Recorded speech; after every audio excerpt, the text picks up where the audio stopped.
En octobre dernier, les dirigeants européens et les créanciers privés de la Grèce se sont mis d'accord sur une décote de 50% de la dette publique grecque. Où en sont les négociations? Bonjour et bienvenue dans votre nouvelle édition d'Eco TV Week.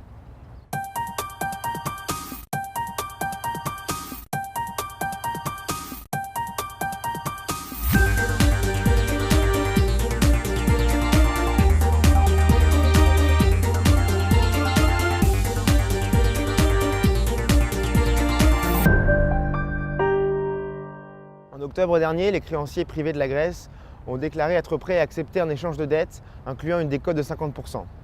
Cette initiative, appelée PSI pour Private Sector Involvement en anglais, a deux objectifs. Le premier, c'est d'améliorer la soutenabilité de la dette publique grecque. Et le second, c'est de partager avec le secteur public le financement de l'État grec qui n'a plus d'accès au marché des capitaux depuis mai 2010. Le succès de cette opération est clé puisqu'elle est une condition pour le déboursement d'un second plan d'aide à la Grèce de 130 milliards d'euros. Et ce nouveau plan est nécessaire pour que la Grèce puisse faire face à ses tombées de dette prochaines, en mars, d'un montant de 14,5 milliards d'euros. Si le principe était accepté, il restait néanmoins à négocier les détails de l'échange, notamment le taux d'intérêt des nouvelles obligations grecques et leur domiciliation juridique. Il semble que les créanciers privés aient obtenu que les nouveaux titres grecs soient gouvernés par une loi britannique plutôt que grecque, ce qui offre davantage de garanties. Et en échange, les créanciers privés seraient prêts à accepter un coupon qui soit moins important. Un accord semble proche et pourrait intervenir avant la fin du mois de janvier. Cependant, il reste un doute sur le taux de participation à cet échange, puisque, étant volontaire, il laisse la porte ouverte à un comportement dit de passager clandestin.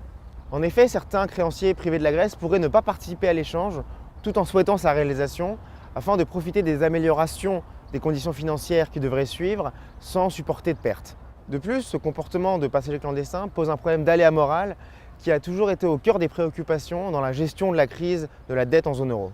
Enfin, certains considèrent qu'une décote de 50% qui ramènerait le ratio d'endettement public à 120% du PIB en 2020 n'est pas suffisante pour assurer la solvabilité du pays à moyen terme. À cet égard, il semble qu'en réalité, le plus important soit la capacité du pays à rebondir, c'est-à-dire la capacité de la Grèce, en plus de l'austérité, à adopter des mesures structurelles qui permettent de transformer profondément la structure de l'économie et de la rendre plus compétitive. La semaine prochaine, l'attention se portera aux États-Unis sur la publication des chiffres d'inflation et sur les ventes de détail au Royaume-Uni. Merci de votre attention et je vous dis à la semaine prochaine pour vos 2 minutes d'économie.